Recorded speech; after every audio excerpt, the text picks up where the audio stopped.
Eminentissima prorectrix, professor Stefanova, eminentissima decana facultatis nostre, professor Teofano, eminentissima professor Denceva, splendidissimi professores, splendidissima professore che linguarum pius mundi, carissimi, carissimae colleghi e condiscipuli, familia e amantes, honorati hospites, salvete.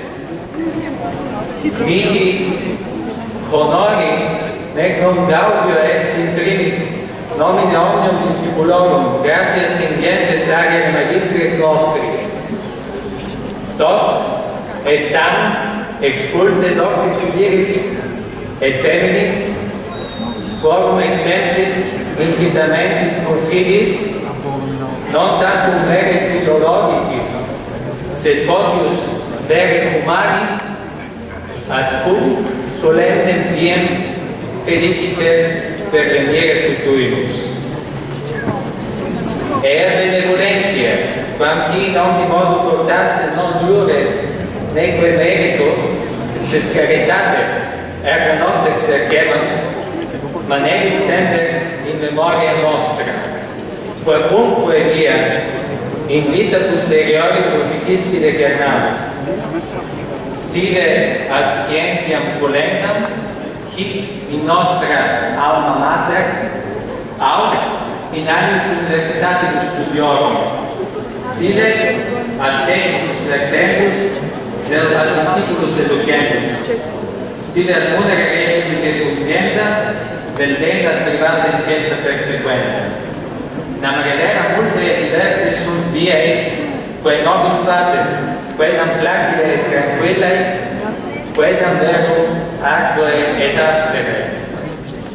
Quoniam non sunt tantum linguae, usquam triginter, quas ictis scebamus, et philologia non est tantum philoglossia, id est amor erga linguas, non est solum scientia linguistica, quod fortasse non ignorantes cogita. Consideram philologia, id est amorem erga verbum, erga logum, academimus, optimo et unicum quid vitae instrumento donatus sunt.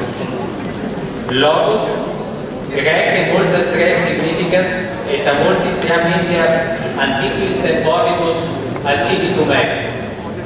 Nos, tantum forticere quibus, elocutio mentis, ratio et oratio sicuficero cor verbum pondere. Ergo quidem et litteris, et rebus gestis, et vulpi publico, et moribus ipsis operam dadamus, ut ad veros homines, tam puniecus quam antiquos, ad deorum mentes et comitata, ad ipsam humanitatem accedere, intellegere accipere divulgare misterius. Est dicitur nobis officium, ut hoc donum maxima reverentia et summa conscientia.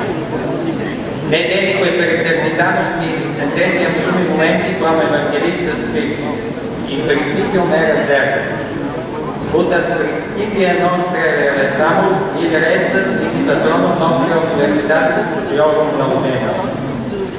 Gratias nenique agamus sanctum Clementio Credensi, qui non solum primus episcopus vulgaricae linguae et conditor plurium scholarum, magister nostri populi fuit, sed neo finiscarum primus sequidem optimus et egregius philologos vulgarus.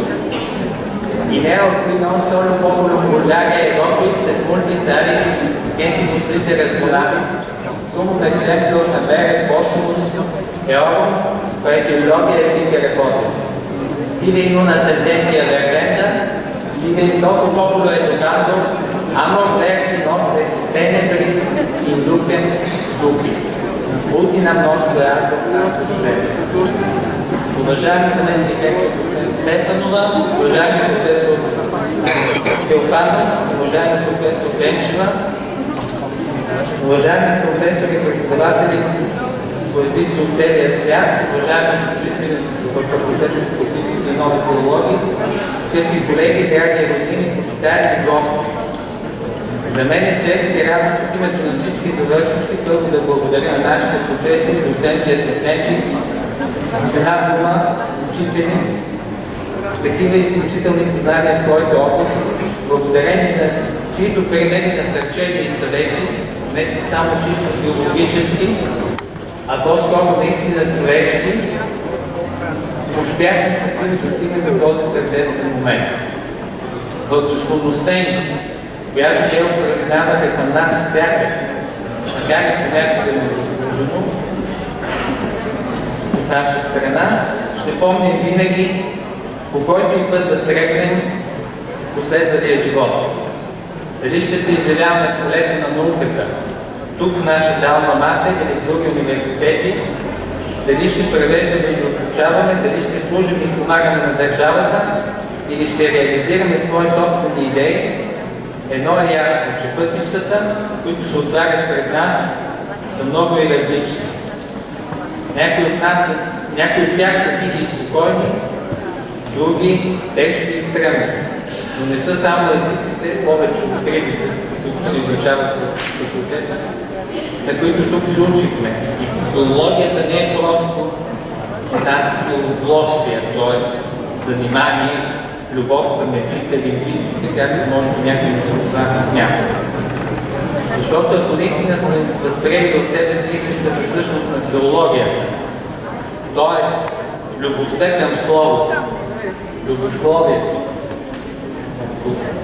имаме хубавата българска дума, сме получили изключителен и целен дар за този живот. Думата логос на старогръцки означава много неща и използвана от мнозина още в най-древни времена. За нейното значение днес можем да кажем израз на мисълта, мисъл и реч, рацио ет орацио, както Цицерон превежда тази дума на латински.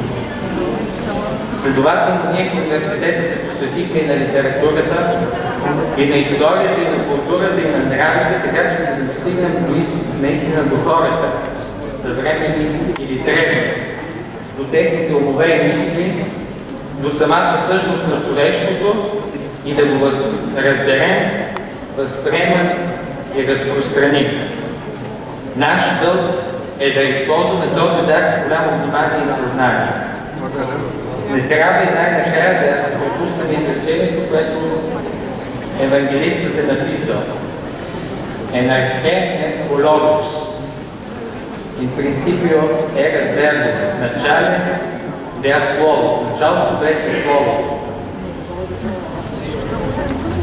И за да се върнем към нашите начала, не остава нищо друго, освен да изкажем похвала и благодарност на нашия патрон Свети Климент Охридски, който не само е такъв епископ на български език, както го описва житиеписница, основател на ново училище, учител на нашия народ, но освен всичко друго и твърдият изключителен и забележителен български филолог. По него, който не само образова нашия народ, но и дари букви на много други, можем да имаме най-висш пример за това, в което филологията може да осъществи. Било в превода на едно изречение от един език на друг, било в опремотяването на един цял народ, филологията ни води от пътя до пътя, от тъмнината към светлината. Нека Свети Климент да ни закриля. Виват Академия, виват професоре, Сендърсит и Флоре, да живее Софийския университет, честито, скъпи колеги!